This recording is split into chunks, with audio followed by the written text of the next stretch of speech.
Welcome to the Real Estate Pros Show, where we interview real estate investing professionals from coast to coast, as well as the service providers that serve the real estate investing industry. Our goal is simple: share what's working now to help you improve and scale your business to the next level and meet the pros that can help you get there. Real Estate Pros is powered by Investor Fuel, America's leader in helping real estate investors and professionals build the business you need to live the life you've always dreamed of. Let's start today's show. Property insurance for real estate investors doesn't have to be difficult, but it does need to be there to protect you when you need it. MyInvestorInsurance.com not only provides insurance at 15 to 30% cheaper than traditional agencies, it's built specifically for real estate investors like you.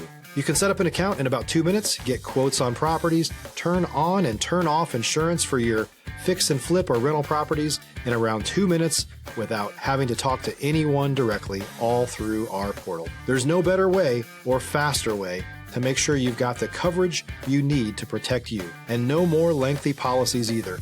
Once you're set up, you're billed monthly and prorated by the day for however long your policy is active. It's powered by MSI, the third largest independent MGA, with 1.5 million customers and more than $1 billion in cumulative premiums written. Get set up today in about 2 minutes at myinvestorinsurance.com/fuel. Hey everybody, welcome back to the show. We are joined by a true expert in the multifamily investing and capital raising, Mr. Bronson Hill. He's a managing member of Bronson Equity, a general partner in 2,500 multifamily units worth over $250 million. He's also the host of the Mailbox Money Show, where he shares insights on passive investing and how he's raised over $45 million for real estate and private equity deals. Welcome to the show, my friend. How about you just introduce to the audience who you are, your background, how you got here, and just currently what you're doing. Awesome, Christian. Great to be here, man. I think like a lot of people, I was a professional and I worked a lot. I worked in the medical field. I was in medical device sales, making a good salary, making over $200,000 a year. But the thing that I didn't have was control over my time. And so I kept looking into how I actually do this whole thing. As Warren Buffett would say, unless you learn how to make money while you sleep, you work until you die.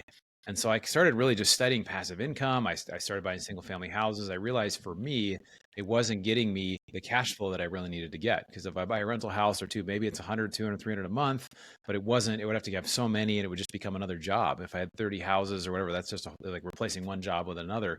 And so I started learning about something called syndication, which is basically just pooling together investor funds and going after bigger deals. And so I think it's honestly easier to buy a 100-unit apartment complex than it is to go after a 3 or 4-plex often, because you get better management. It's just, there's a lot of streamlined things in there. And then also we've shifted a little bit the last couple of years to do not just real estate, but really focus on cash flow investments. And I can talk more about that. Private businesses, car washes. We're buying an e-commerce business as we're recording this. And just really, oil and gas, things like that provide a lot of cash flow that really allow you to do what, my book behind me here says, fire yourself, right? How do you actually fire yourself from your job and still have cash coming in? I love that. Well, let's talk about that book too. I mean, that's interesting. Your book, Fire Yourself, it's all about financial independence, right? How someone can gain that. What's the first step that you would say for someone looking to escape maybe the 9 to 5? Yeah, so really, I think there's two things that are really transformative when it comes to getting to the next level. I was able to 20x my net worth in like 4 years. And people are like, well, how'd you do that? Really? Well, it came from like the rocket fuel, which it sounds simple, but it's really getting in the right rooms. So it's networking and it's education. So the networking piece is like, there's a saying by a personal development guy, Jim Rohn. He says, you're the average of the 5 people that you spend the most time with, right? So I can look at that in almost every area of life and say, if I'm overweight, if I'm out of shape, I just need to get around people that are in a different place than where I'm currently at. So if I were to look at my friends, probably similar eating habits, similar wealth habits, similar spiritual practice habits. I want to change in those areas. I've got to get people that are 5, 10x where I'm at. And that just will generally pull you up because you're just looking at things very differently. So that's a big one. And then the education piece is just, being willing to read, being willing to research, being willing to look into new things, being a learner. Most people get to be in their 30s, 40s, they stop reading books. The average American reads 12 books and 50% read 4 books a year or less. And last year I read 90 books, right? So I'm just really trying, the average CEO will read about 60 books a year. So So it's like, if you can continually push yourself to meet new people and not just meet, but try to add value to them.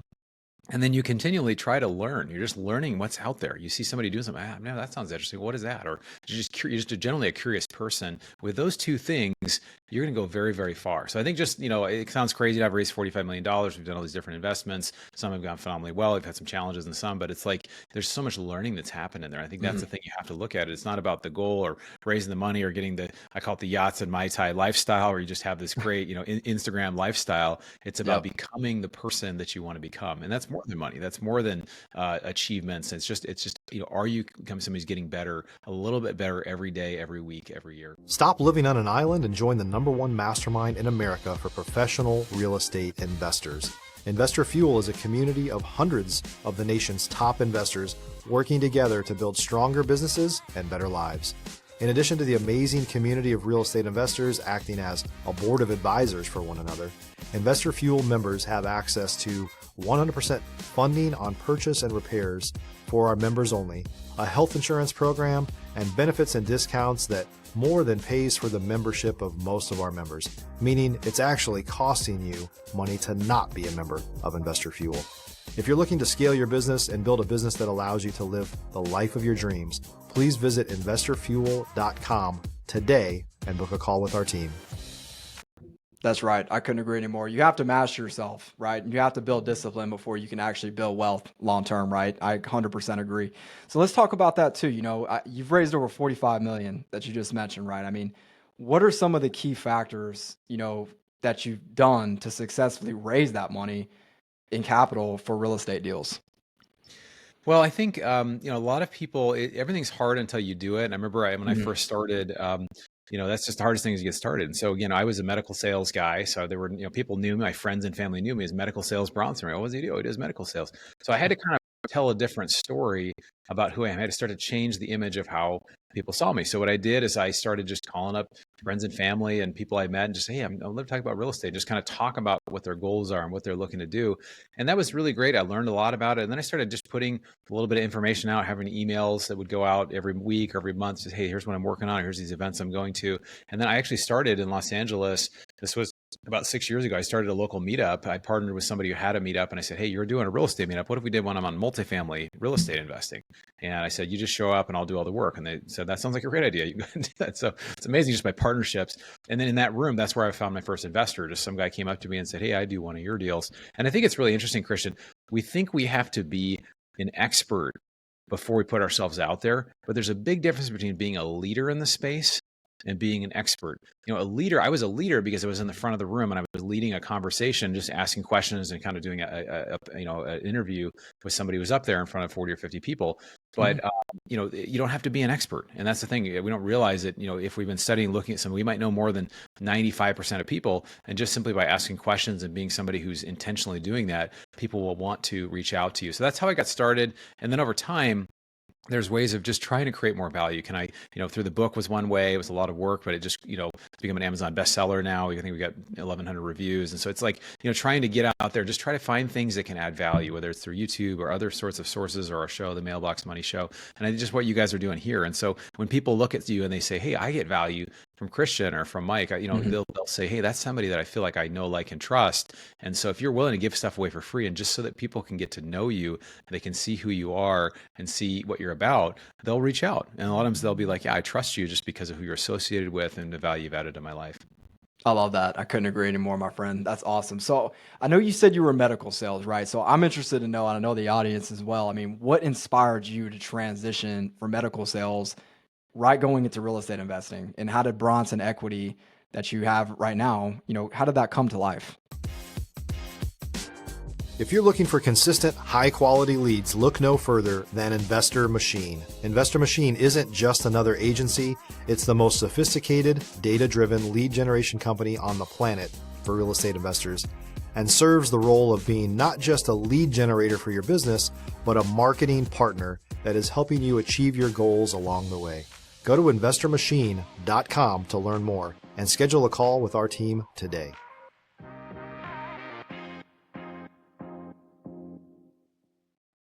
Yeah. So basically, kind of for me, I knew I wanted to make a switch just because I'd always said, I'm good at sales. I won some awards in sales, but I want to do something where I have control over my time. And I didn't. I got maybe a couple weeks off a year, but it's just harder to take vacations, harder to travel, and again, I'm out hustling for it. So whenever if you had a job like this, you're working, and then your boss after the end of the sales every quarter is like, hey, did you meet your quota? If you did, it's like, go slap on the butt, good job, go do it again, go do more. And so it's kind of it is this grind, it's this rat race, and a lot of people can relate with that, whether it's their own business or especially if you have a boss and you can have a great, even if it's a good boss, it's like you're still kind of really pushing yourself. And so I wanted to have something that had an element that I could generate more wealth for long term. And I found these bigger deals through syndication. I could do that. There are deals I raised, maybe, I raised money for. And the biggest thing that took the biggest jump for me was I kept my job for a while. I raised 100,000 for an investment. And then I just kind of kept trying to find, well, what could I do? How could I grow? I kept putting things out there. And then I found a partner who I basically just kind of went up to them. That was at this expensive networking event. It was a cruise. Actually, it was an investor cruise. It was like $6,000 or $7,000 to go. And I almost didn't go. I was like, it was a lot of money for me to go.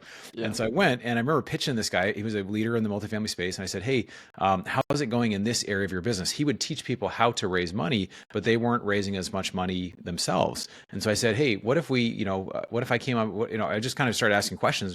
What if you had somebody kind of creating in this space with you? And it really led, I wasn't planning on going this way, but it led to a partnership where he's like, yeah, let's do it. So then we partnered together and we did several deals together. I had 1,000 one-on-one phone calls while still working my full-time job. So you imagine I'm doing a lot of driving in the car. So I'd take him at 6 a.m. I'd take him at noon. I'd take him between driving home. Sometimes I'd take a Tuesday off and just do 20 calls back to back. That's, you talk about, especially if you're not feeling well, it's a tough day. But I think just being willing to do whatever it takes. And I was willing to say, okay, I'm going to do this for a couple years like this. And then I know there's going to be a payoff at the end. And so to me, it's sometimes you have to say, if I'm working 40 hours a week, am I willing to work 60 and do some of these other things, or maybe even dial down? So my W-2 is a little more flexible because I said, well, I'll do 25 here and I'll do 30 on this other thing. I was able to do that, and it allowed me to really create something with a really bright future. That's awesome. I think there's a big misconception too, where everyone just immediately wants to almost quit their day job, right?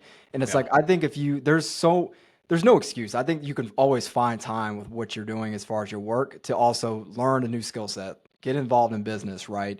Put your reps in, because there's never really the perfect time, right? In anything. And just like you said, imagine if you never would have took that opportunity, while you were still working, medical sales, to start getting involved in real estate, right? I mean, that's definitely a story. The fact that you put in that much time and sacrifice into it, and it definitely paid off. It definitely paid off. So I'm interested to know, what do you look for in a multifamily deal, right? You're heavily invested in multifamily. What is your buy box? How do you manage your risk? Why don't you talk about that? Yeah, so we did a few multifamily deals last year, 3 or 4. We took about a 2-year break. We've kind of been getting back into it more. Been more challenging just with cash flow. Honestly, a lot of people, there are 3 problems people are trying to solve, so they come to us with. They'll say, we're looking for cash flow, appreciation, or tax benefits, or maybe a mix of those. And right now, it used to be the tax benefits were pretty good. So we're having more challenges there because of the Trump era tax stuff has gone down to 40% from 100%. So there's not as much depreciation. Secondly, there's not a lot of cash flow. I do think it is a great, it still is a great long-term investment. And so, we do have other cash flow investments we're doing. We're doing a lot of oil and gas, a lot of businesses, but in multifamily, we're typically looking at deals that, have generally longer term fixed debt, or we just feel like, it's a much more conservative approach. We got burned in a couple of deals where we put less down and valuations change, just overnight. A lot of people don't realize that single family's been pretty stable, but a lot of multifamily properties went down by 30 or 40% in value over a 2-year period. And so if you put 20% down, you're upside down. So no matter what you did. So I think having stuff that you're putting 30 or 40% down, you have a pretty strong operator you're working with. And so we work with different partners. So I think, in general, we always love the things, population, job growth, income growth, those kind of things. But those things can change as well. So I think it's just something that if you can have something that's for the long term, it's long term's fixed. Maybe we're not getting a 17% average annual return projection, but maybe a 12 or 13. Something that's a little more conservative. I think there's a lot of room for upside that we really haven't calculated for. So I guess the play here is, if and when interest rates go down, a lot of people think they're going to go down over the next 12 months. If that is the case, then the value of these assets should rise pretty significantly, right? We're not saying it will happen, but it could happen, right? So I think there's some positioning there But again, it is a long-term play. It's more of an appreciation play, and I think it's something that it does have a place in, a lot of investors' portfolios. I also think other types of cash flow investments, which is hard to find in real estate, are also a good play right now as well. If you're a new or newer real estate investor looking to launch or grow your real estate investing business, please check out Investor Fuel Club. It's a coaching community, but unlike anything you've ever seen before. And you can actually partner with members of our mastermind from coast to coast on deals right in your market. There's no better opportunity to build a consistent business than to literally partner with pros to help you avoid costly mistakes, avoid the need for capital to do deals, and help you eliminate your fears as you're starting your business. Learn more about Investor Fuel Club at investorfuel.com/club. Sure. Awesome. So I know you are an owner of the Wealth Forum, right? Which is your mastermind. So I'm interested to know, could you maybe share some of the biggest insight strategies that you're currently teaching to people and what what that group is about? So the Wealth Forum, we started it last year. It's been awesome. We have just a small handful of people. And really, of these 2,500 high net worth investors I've spoken with, I'm actually writing a second book called Rich Brain, How the Wealthy Change Their Brain to Change Their Bank Account. So it's just really what are the mindsets around wealth that keep us from being wealthy. And actually, it's a very learnable thing. Most people think you're either wealthy or you're not. You're either born with it or you're not. But actually, the statistics show from a Fidelity study in 2019, it basically showed that 86% of millionaires are self-made. So it's basically really actually it's more likely you did not come from wealth and became a millionaire than somebody who came from a millionaire family. So also one thing that came out of this was just the idea of, as a wealthy high net worth person, which I determine that as somebody who's accredited investor, $1 million, $2 million or more. We've got some that are north of 20, 30 million in the group. And just being in around people that are kind of where you're at, it's very valuable, right? So if somebody's high net worth, you go to a local meetup, a lot of people are tire kicking, or they're just not in the same place. Versus, hey, I want to invest in deals, I want to get cash flow, I want to get appreciation, I want to get these tax benefits, but I'm not quite sure who to trust or who these guys are. And everybody in finance is always selling something, right? Including us, right? Hopefully we're well-meaning, we want everybody to do our deals, we're excited about it. But the person who's the best person for a passive investor to talk to is another passive investor that doesn't have a dog in the fight. They're just simply like, hey, I just want to share information. I want my investments to do well. I want yours to do well. And a lot of wealthy people, they don't want to talk about money, right? They really don't. It's kind of, so you get kind of people the same kind of crazy in the room where they're like, I want to network. I want to educate. I want to share, hey, I've invested with these guys for the last 10 years and it's been awesome. And I highly recommend them. Or, I know you're thinking about this deal, but I've heard this, and this. I would avoid that, right? And those are just great conversations. They can save you a lot of money. They can open up new deals. And so we do that. We do some virtual, we do some in person, some amazing guest speakers coming in. But that's really the focus of it, is just to really try to build, like I said, what really helps grow your wealth. It's your networking and your education. So that's really an element that we do that for high net worth investors. That's great. So how do you see the real estate market evolving in the next few years, right? I mean, what are some of the best opportunities that you're looking at right now? And also maybe just potential opportunities that people should look out for this year? I think in general, stuff that is commercial or is longer term, I think is great. We do like multifamily; it will continue to be in demand, we believe. Personally, I'm actually also looking. We were just talking before we started recording. I live in Pasadena, California, which we just had the fires recently, and so the Palisades, which is a much more fancy area, and also there's the city of Altadena, which is nearby. There's a lot of people, they don't want to deal with rebuilding. I mean, it can take you years, and it's a pain. And so about 30 to 50% will just say, hey, I'm just going to choose to sell. And so we like the idea of buying something there and potentially building out. And in California, you can build up to 4 on one lot potentially. And so there's some opportunity there. So I think there's a lot of things. I think you got to figure out really what works for you. Really, I think the biggest question we always ask is, what are your goals? If you're making over $200K a year, you're a W-2 employee, I almost promise you your number one thing is to reduce your taxes. And so there are things like oil and gas that you can reduce ordinary income at 80 to 85% year one of what you invested, and you get some back-end tax breaks as well.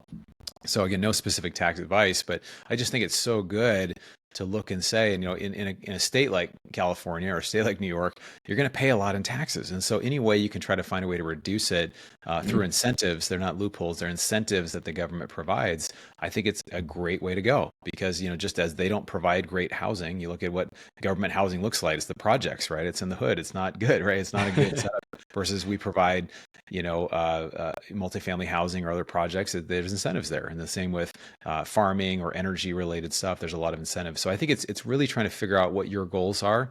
I think if somebody has a lot of cash, I do think multifamily, self-storage, industrial for the long term is going to be good. It may not necessarily cash flow as much right now. And if it's short term, then find a way to get more active, develop something, do some Airbnb, do something that's a little bit, you see the cash coming in, something that you can take and really add some value to.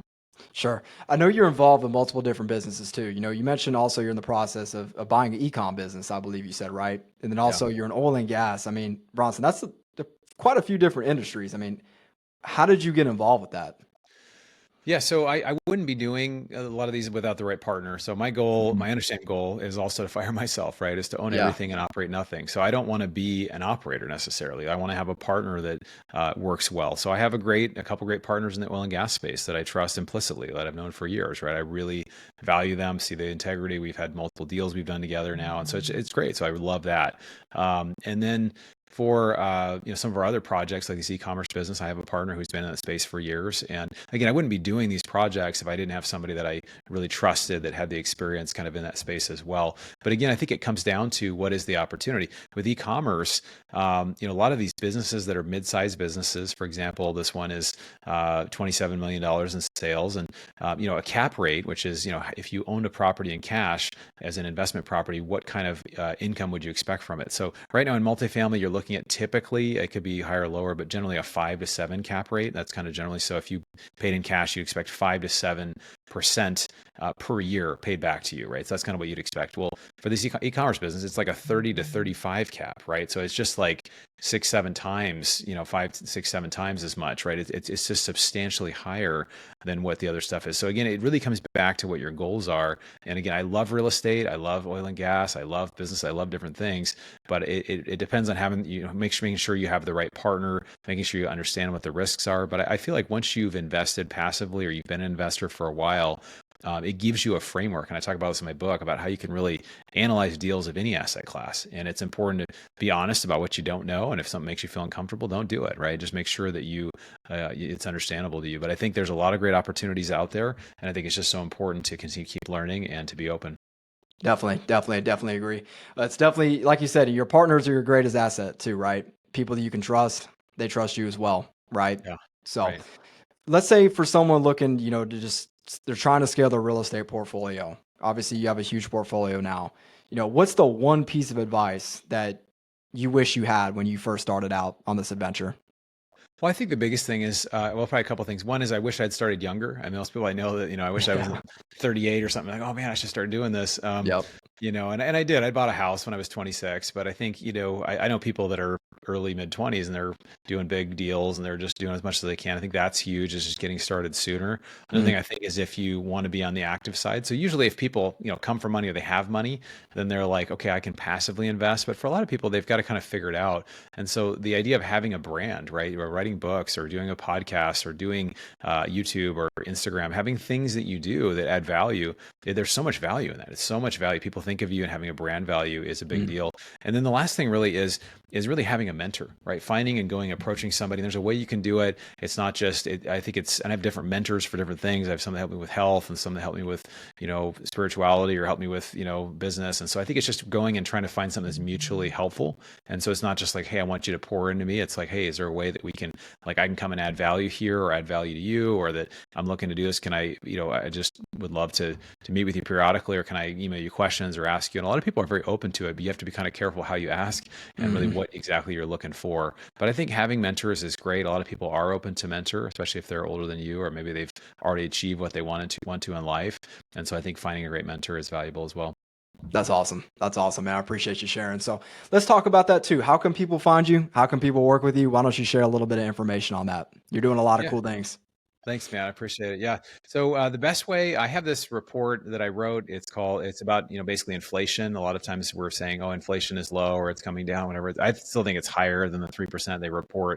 And so instead of having the pain at the pump or the pain at the grocery store of just things costing more and more, you can be on the other side of the equation where you actually benefit and you can actually use it to your advantage. And so I wrote this book. It's an ebook called How to Use Inflation to Your Advantage. And I'll give it to your audience for free.